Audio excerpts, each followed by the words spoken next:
72 horas del terremoto en Colombia, se reducen drásticamente las posibilidades de hallar con vida a más sobrevivientes bajo los escombros. Los rescatistas trabajan contra el reloj. El presidente de Colombia, Abelardo del Espriella, anuncia medidas para la reconstrucción del país tras el terremoto, que incluyen disposiciones para reactivar la economía en las zonas de desastre y subsidios en servicios básicos. Ante la llegada del Papa León XIV al Perú, conocemos la agenda que la Arquidiócesis de Lima viene preparando para recibir al Santo Padre en noviembre en entrevista exclusiva con el cardenal Carlos Castillo. Un obispo en Haití denuncia que las pandillas tienen a la Iglesia Católica como uno de sus objetivos, lo que ha provocado el cierre de parroquias y constantes ataques a sus obras religiosas. Conocemos más sobre la vida de San Felipe Neri recorriendo las 7 basílicas que visitaba como alternativa a las celebraciones del Carnaval romano. Hola amigos, hola Eddie, qué gusto estar contigo. Como siempre también contigo, Natalie, con nuestros televidentes desde los estudios en Lima, Perú. Bienvenidos a su noticiero con enfoque católico EWTN Noticias. Soy Natalie Paredes. Soy Eddie Rodríguez Morel, gracias por estar con nosotros. Empezamos las noticias desde Colombia, en donde pasadas las primeras 72 horas después del terremoto de 7,4 grados de magnitud, hoy se cierra la ventana crítica o plazo para hallar sobrevivientes bajo los escombros. El gobierno anunció este miércoles las medidas para la reconstrucción y recuperación de las actividades económicas en las zonas de desastre. Nuestra corresponsal Lida Lozada tiene la última información. ¡Somos rescatistas de Cruz Roja! Si alguien me escucha, ¡haga un ruido! Esta semana en Cali. Estar en silencio para poder escuchar, silencio absoluto para poder escuchar. Con llamados como estos, cientos de rescatistas siguen buscando vida entre los escombros. Aunque las operaciones de rescate ya están en una fase crítica al cumplirse las primeras 72 horas de la emergencia, en las calles no se pierde la esperanza de encontrar a más personas y animales con vida. Cuando existe esa posibilidad, los rescatistas detienen las máquinas y piden silencio. Cada segundo puede ser decisivo para escuchar una señal. Colaborando con las personas, pues ayer sacamos 2 personas vivas. Siento, bueno, con ganas de trabajar, con ganas de ayudar, de colaborar. Aunque el terremoto que sacudió a Colombia el lunes 10 de agosto tuvo como epicentro el municipio de San José del Palmar, en el Pacífico colombiano, afectó a 13 departamentos del país, 388 municipios. Chocó, Risaralda, Valle del Cauca y Caldas concentran parte de los daños más graves. Yo estaba con mis 3 hijos y cuando nosotros sentimos el terremoto, el temblor, ahí mismo nosotros nos dio por salir y nosotros que salimos a la calle cuando ahí mismo se vino una pared entera del apartamento, nos destruyó, la verdad, todo. Quedamos prácticamente sin nada. El testimonio de Olga refleja una de las principales dimensiones de esta emergencia. Miles de familias lo han perdido todo. Muchas permanecen en albergues temporales o a la intemperie. El reciente balance del gobierno este miércoles reporta 265 muertos, 3.494 heridos y 496 desaparecidos. Además, más de 11.000 viviendas destruidas. Con fallas estructurales, 53.000 casas, 819 colegios, 631 centros comunitarios, 179 centros de salud, 44 acueductos, 203 vías, 20 puentes y 5 aeropuertos. Aunque en el Chocó ya terminó la búsqueda de desaparecidos, en algunas comunidades que han vivido históricamente el abandono del Estado, persisten mayores dificultades de acceso, comunicación y atención, por lo que las autoridades aún no determinan la magnitud real de los daños. Pero es urgente tomar los censos, porque no hay realmente una estimación de cuántas son las personas afectadas, cuántas personas no tienen en este momento dónde dormir. En el Chocó abundan las necesidades de los sobrevivientes. Estamos acá en el barrio San Agustín, en el municipio de Ilmina, precisamente con la señora Aneí, que acaba de perder su casa. Afortunadamente ella y sus 4 hijos pudieron salir inmediatamente y toda su casa se destruyó. Nosotros llevamos 20 años viviendo ahí ¿Qué les ha dicho la alcaldía? No ha venido nadie, no ha hecho censo, no ha venido la alcaldía, no ha venido nadie. La gente de buena voluntad que pase y nos trae. Entre las medidas anunciadas por el presidente de la Espriella están subsidios de arriendo para las familias que perdieron sus casas, alivio en el pago de servicios públicos y medidas tributarias y financieras para los sectores económicos afectados. También la creación de un fondo milagro con recursos para la reconstrucción. Hacer las inversiones que se requieren en esos territorios, recuperar las viviendas, apoyar a las víctimas y darles paliativos a tantos colombianos que hoy sufren. La Iglesia también responde. Hemos estado al lado de las personas que necesitan justamente ese auxilio de la fe para poder sobrellevar este momento. De templos se han colapsado totalmente, otros han tenido averías que nos obligan a cerrarlos hasta nueva orden para evitar riesgos a la vida de las personas. Sin embargo, muchos sacerdotes están celebrando con sus comunidades en los parques, en lugares seguros. En Pereira, por ejemplo, aunque el Banco de Alimentos de la diócesis resultó gravemente afectado por el sismo, continúan canalizando ayudas y brindando acompañamiento espiritual. El presidente del Episcopado colombiano pide a los fieles traducir la caridad cristiana en acciones concretas de cercanía, oración y solidaridad con las víctimas. Convoca una campaña denominada Con Colombia hasta el último rincón para identificar así necesidades concretas en los territorios y canalizar los aportes de la Iglesia a nivel nacional.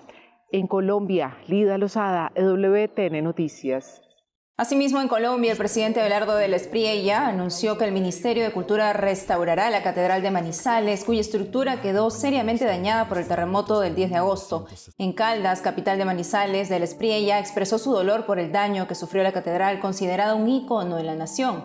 La Catedral Basílica Metropolitana de Nuestra Señora de Rosario de Manizales es una de las 3 joyas arquitectónicas religiosas de estilo neogótico de la ciudad. Fue declarada Monumento Nacional en 1984 y por tanto reconocida como bien de interés cultural. De Colombia nos vamos a Haití, donde el obispo de Jeremí, Monseñor Joseph Gontran, denunció que la Iglesia Católica se ha convertido en un objetivo de las pandillas, siendo el último bastión moral, ético, espiritual y profético en el país. Por eso quieren eliminarnos, afirmó a la Fundación Pontificia Ayuda a la Iglesia Necesitada. La entidad reporta que en 2025 unas 40 parroquias de Puerto Príncipe tuvieron que cerrar, mientras escuelas, conventos y casas religiosas fueron atacados e incendiados. La hermana Paisí, responsable de Quisito Family, organización que administra hogares, escuelas y programas de catequesis, alertó sobre la llegada de decenas de niños desplazados por los recientes ataques. El 9 de agosto la organización recibió a unos 20 menores y luego alrededor de 50 más, mientras las misioneras de la caridad acogieron a las niñas. La hermana Paisí señaló que varias organizaciones religiosas han cerrado, entre ellas un convento de las misioneras de la caridad que atendía a más de 2.000 pacientes al año. Por su parte, los obispos de Estados Unidos siguen pidiendo a los legisladores extender el estatus de protección temporal para los haitianos que viven en el país ante la grave inseguridad que persiste en su nación de origen. A 3 meses del viaje apostólico del Papa León XIV al Perú, el gobierno declaró de interés nacional su llegada programada del 11 al 17 de noviembre. Esta medida garantiza que el Estado brinde atención prioritaria a todos los preparativos de la gira. Al respecto, el cardenal Carlos Castillo, en entrevista exclusiva con EWTN Noticias, ofreció detalles sobre la agenda que la Arquidiócesis de Lima organiza para recibir al Santo Padre. Nuestro corresponsal Abel Camasca informa. Monseñor, en primer lugar, muchas gracias por acogernos aquí en la Arquidiócesis. Muchas gracias a ustedes también por venir con tanto aprecio, un gusto de poder comunicarnos y participar vivamente de la noticia que de alguna manera tenemos que colaborar todos, ¿no? Monseñor, hace poco usted ha cumplido 42 años de sacerdote. Cuéntenos, ¿qué es lo que lo motivó a iniciar en esta vida vocacional? ¿Qué es lo que lo motiva hasta ahora? Bueno, yo soy de familia muy cristiana. Mi familia siempre fue muy rezadora, mi papá, mi mamá. Y ahí te tengo que decir una cosa muy importante para mi vocación, la muerte de mi hermano. Mi hermano Ismael fue asesinado por ayudar a un amigo que estaba sitiado por los guerrilleros en el año 65, y él va a salvar a un amigo suyo, salva al amigo pero lo matan a él, junto con 17 policías. Y eso me marcó definitivamente, ¿no? Justamente murió dando la vida. Una cosa que yo creo que es muy buena siempre es el ejemplo de algunas personas, ¿no? Evidentemente el de mi hermano es el más fuerte, ¿no? Pero diríamos, por ejemplo, mi papá era un hombre de mucha oración siendo policía, pero hay algo más fuerte todavía, y es que trabajando en medio de los sectores populares te enseñan muchísimo. O sea, la gente nos evangeliza. Bueno, señor, justamente hablando del Papa, ya se anunciaron las fechas. Sí. ¿Cómo lo recibe la iglesia de Lima? ¿Qué preparativos hay? En Lima nos dan 2 días nada más, el 16 y el día final. Estamos preparando 4 actividades. La primera es que pueda estar con los encarcelados. Fuera que tenemos mucha violencia, etcétera, y hay mucha gente en la cárcel, hay la zona de Castro, que está muy golpeada, ¿no? Y hay una buena pastoral ahí. Entonces queremos que los visite. Lo segundo es que pueda participar del reconocimiento de oración y acogida del legado de Toribio Mogrovejo en su propia diócesis. Y tenemos acá los restos, ¿no? Están enterrados acá. Y está también la cabeza, que es muy importante. Y entonces tendríamos aquí con todos los curas y las monjas para renovar la vocación toribiana en todos. La tercera es la apertura de la puerta de la catedral y el salir a la plaza, para encontrarse con delegaciones. No será masivo, serán delegaciones que pertenezcan a diversos grupos de la diócesis, de diversas partes, que representen la diversidad peruana. Y por eso le hemos llamado el encuentro con toda la sangre del Perú. Y entonces, a lo largo de la plaza van a estar situados, de tal manera que después el Papa pueda recorrer y saludar a todos. Después del encuentro con todas las sangres, los jóvenes. Y aquí pues tenemos la Vicaría de la Juventud, así que estamos viendo en qué estadio va a ser, porque aquí los jóvenes van a venir en mancha. Y eso se están organizando para las guardias juveniles, el cuidado del Papa, y el día final, que sería la gran misa final, que sería en el aeropuerto de Las Palmas, y en donde irá el Señor de los Milagros, pero este es el encuentro más grande. Y bueno, se piensa que tendrán pues por lo menos 3 o 4 millones de personas, ¿no? ¿Cómo se cercanía con el Papa? ¿Hay un recuerdo de cuando lo conoció, tal vez? Durante la pandemia hubo un problema grave y había que intervenir la diócesis del Callao. Y el Papa Francisco, que ya me había nombrado obispo, me llama y me dice: voy a nombrar al padre, a Monseñor Preus, para que sea visitador, administrador de la diócesis. Y como yo soy el primado en Lima, tú tienes que darle todo el informe a él, de todo como ves, porque eres el primado de ahí. Y eres el primado y además eres el encargado de la provincia. Y se vino desde Chiclayo, un día dentro de la pandemia todavía, manejando su carro, y llegó para tomar desayuno. Y entonces se vino a mi casa, queda en Lince. Y entonces, ahí hablamos, lo recibí, tomó desayuno, nos sentamos, después de la siesta, todo excelente. Y claro, hablamos mucho de cómo estaba la cosa. Y desde ahí, grandes amigos, ¿no? Él es firme y simultáneamente muy tranquilo, ¿ya? Y en la tranquilidad escucha mucho y discierne mucho. Tiene esa cosa de la espiritualidad de la paciencia, ¿no? Que es bien importante, porque incluso la última vez que le mando una cosa que estaba pasando y me dice: Carlos, la paciencia, muy importante. ¿Ya? Yo creo que estamos ante un santo.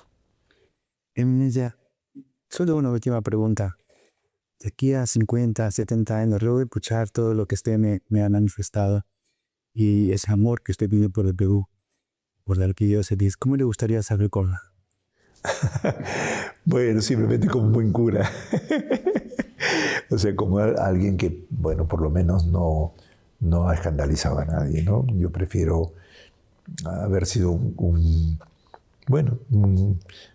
buen misionero de la gente, eso básicamente. Lo importante es que sí la gente sienta que no estuvimos aquí de balde, ¿no?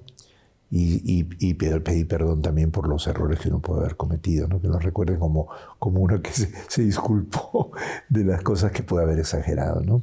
Siempre podemos cometer errores, ¿no? Y la verdad es que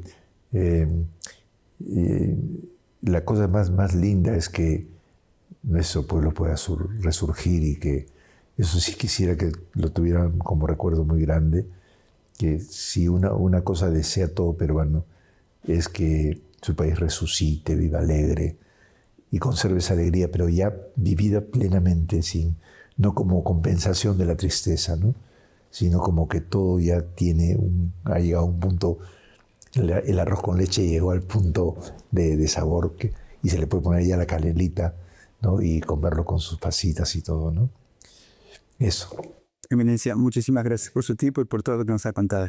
Bien, muchas gracias también a todos y a EWTN y a su magnífica jefa, que pronto la tendré como jefa mía para comunicaciones. Hacemos una pausa y al volver conocemos más sobre la vida de San Felipe Neri, patrono de los humoristas y educadores, recorriendo las 7 basílicas que visitaba como alternativa a los excesos del carnaval romano.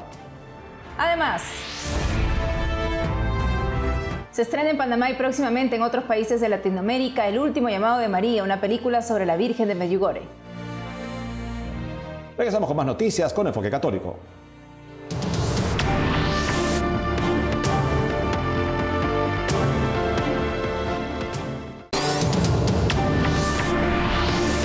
A Roma para conocer más una vida santa, inspiradora. Se trata de San Felipe Neri, patrono de los educadores y humoristas, fundador del oratorio en Roma, quien dejó un alentador testamento espiritual a seguir. Veamos el reportaje del Programa Vaticano.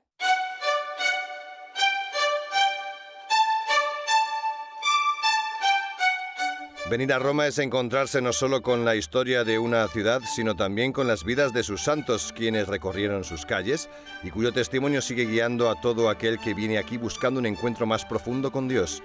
Un santo en particular dejó huella imborrable en Roma. Cada año San Felipe Neri, también conocido como el Apóstol de Roma, encabezaba una peregrinación de 25 kilómetros por 7 de las basílicas de la ciudad, reviviendo una tradición medieval como alternativa a las bulliciosas celebraciones del carnaval romano. Le encantaba realizar este recorrido a menudo, al principio por su cuenta, en soledad. Más tarde, comenzó a llevar consigo a sus amigos más cercanos y el grupo fue creciendo poco a poco a medida que se le unían más miembros del oratorio. Ya en vida de San Felipe, la peregrinación había adquirido proporciones considerables y se tiene constancia de que varios miles de peregrinos realizaban el recorrido junto a él. Las 7 etapas de la peregrinación incluían la Basílica de San Pedro, San Pablo Extramuros, San Sebastián Extramuros, San Juan de Letrán, la Santa Cruz de Jerusalén, San Lorenzo Extramuros y Santa María la Mayor. En cada parada se ofrecía una oración particular, recordando una de las 7 veces en que Cristo derramó su sangre. Por cada una de ellas, los peregrinos pedían una virtud específica y uno de los dones del Espíritu Santo, con el fin de vencer uno de los pecados capitales. De este modo, la peregrinación se convirtió en un recorrido por las 7 virtudes, los 7 dones del Espíritu Santo y los 7 pecados capitales. La tradición, que se recuperó en 1552, sigue viva hoy en día. Cada año, unos 2.000 peregrinos se adentran en la noche, siguiendo los pasos del Apóstol de Roma, en un recorrido a pie por la ciudad, cargado de canto, reflexión y oración. Entre los participantes hay muchos jóvenes. Va a ser largo, toda la noche, pero también es un pequeño sacrificio que hacemos por el Señor. Para mí es un momento para crecer en la fe y seguir avanzando. Partimos descansados, renovados y en paz, y al final de la peregrinación estamos completamente agotados, tanto los organizadores como los fieles. Así que, en resumen, nos permite vivir toda una vida en el transcurso de una sola noche. I definitely want to get closer to God, and I want this to be a reflection of my... Sin duda quiero acercarme más a Dios y quiero que esto sea un reflejo de mi peregrinación al cielo, porque cuento con que va a haber mucho sufrimiento, ¿no? En cuanto a caminar, estar incómoda y no dormir, pero quiero que esto sea una oración para recibir claridad de Dios sobre lo que Él quiere que haga. Receiving clarity from God, what He wants me to do. San Felipe Neri también era conocido por su profundo compromiso con los jóvenes. Se adentró en su mundo y les enseñó a vivir bien su juventud, con alegría, sentido y fe. Su propia alegría, el entusiasmo y su profunda amistad con Cristo siguen llegando al corazón de los jóvenes de hoy. Hay demasiados adjetivos para describir a San Felipe Neri. Yo lo veo como alguien que tuvo un valor tremendo en la vida y que supo crear algo duradero. No se conformaba con hacer solo un poco. Él cambia por completo tu forma de ver las cosas. Desde que me uní al oratorio y empecé a ayudar a los más jóvenes, junto con mi sacerdote, don Carlo, mi perspectiva de la vida ha cambiado por completo. I do have a very special... Siento una amistad o devoción muy especial por el santo. Es el apóstol de Roma y se caracterizaba por una alegría desbordante en todo lo que hacía, también en su forma de amar a Dios. Su devoción a Dios era evidente y la vivía con máxima alegría. Además, pienso que fue una persona extrovertida, como yo. Por eso siento que tengo una cierta conexión. I feel like I have that connection. Para quienes participan, cada paso y cada kilómetro es un testimonio de su deseo de crecer en la fe y acercarse más a Jesús. Siguiendo los pasos de San Felipe Neri, los fieles de Roma no solo recorren su ruta de peregrinación, sino que también abrazan el ejemplo que él dejó al vivir su vida con pasión y por completo para Dios. Una de sus frases más famosas, que repitió hasta su lecho de muerte, fue: quien quiera otra cosa que no sea Cristo, no sabe lo que quiere. Quien busque otra cosa que no sea Cristo, no sabe lo que busca. Y quien no actúe por Cristo, ni siquiera sabe lo que hace. Este fue su testimonio espiritual. Yo diría que lo que San Felipe dejó tras de sí fue la pasión por buscar a Jesucristo como el único bien verdadero, lo único que hay que perseguir a lo largo de toda la vida. Sin él, todo lo demás es, en última instancia, vanidad. Senza il quale tutto il resto appunto è vanità. Desde hace décadas, el nombre Medjugorje está asociado con la historia de conversión de miles de personas y se acaba de producir y estrenar en Panamá un nuevo documental al respecto, una película documental con el nombre El último llamado de María. Para saber más al respecto de esta película, estamos con Eric Cotrina Pasos, que es el director de la película y nos habla desde Panamá. Eric, bienvenido al programa. Gracias, Eddie, gracias por la invitación. Bueno, efectivamente, tal como tú lo dices, ¿no? Nacen muchas conversiones en Medjugorje desde hace 45 años. Y bueno, a través de una experiencia personal prácticamente similar, nace esta inquietud de hacer esta película. Personalmente, Miluska, mi esposa, me invita o me dice que teníamos que ir a una peregrinación hace aproximadamente 10 años. Y bueno, yo muy lejano de Dios, no estaba muy frecuentemente en el camino correcto. Acepto este viaje y con la única salvedad de que yo no quería ir a ninguna iglesia ni saber de nada relacionado a la iglesia y de forma muy, muy distante, ¿no? Pero esta peregrinación me fue demostrando cosas impresionantes en este viaje, ¿no? Desde Roma, desde Fátima, y como que me fue preparando hasta finalmente llegar a Medjugorje, donde pude confesarme después de 30 años. Y traía arrastrado muchos dolores, ¿no? Y sentí una gracia muy especial, una gracia del perdón, una cosa que yo tenía muy guardada, y cuando regresé a Panamá, esa satisfacción de haberme confesado y poder prácticamente curado esta herida, quería realizar un documental, una película de lo que sucedía en este lugar. Después de haber criticado inicialmente, después me convertí en la persona que quería divulgar lo sucedido. Así que muy cerca de nuestra parroquia llegan dos sacerdotes hermanos a hacerse cargo de nuestra parroquia, y eran los hermanos Verar, el padre Francisco Verar y el hermano Marlo Verar, y ellos son muy conocedores de Medjugorje. Así que, bueno, me acerqué a ellos con esta finalidad de hacer este documental hace 8 años aproximadamente. Y cuéntanos, Eric, ¿qué va a poder ver las personas, claro, sin hacer spoilers, pero en este documental, justamente, ¿de qué trata el documental? Bueno, justamente, exactamente de eso, ¿no? De lo sucedido en Medjugorje. Pudimos conseguir entrevistas con los videntes, de tantas cosas que suceden en este lugar, y sobre todo esta gente pues que recibe sanaciones, conversiones, y de forma muy rápida, ¿no?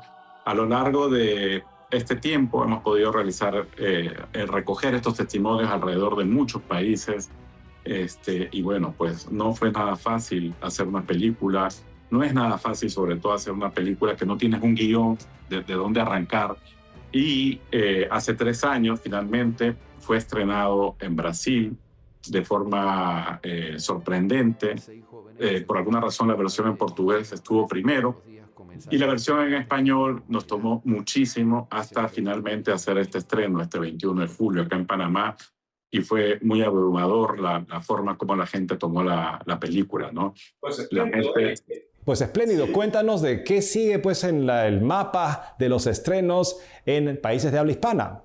Bueno, por ahora Panamá estamos poniéndolo en cartelera, Honduras, El Salvador, Uruguay, Colombia, pronto en Perú, y vamos a ir anunciando los próximos estrenos en nuestras redes, que les invito a que nos puedan seguir en Instagram, El Último Llamado Película, y la página web que es peliculaelultimoLlamado.com. Ahí estaremos brindando toda nuestra información de los próximos estrenos, y bueno, invitarles a todo el mundo que los puedan ver.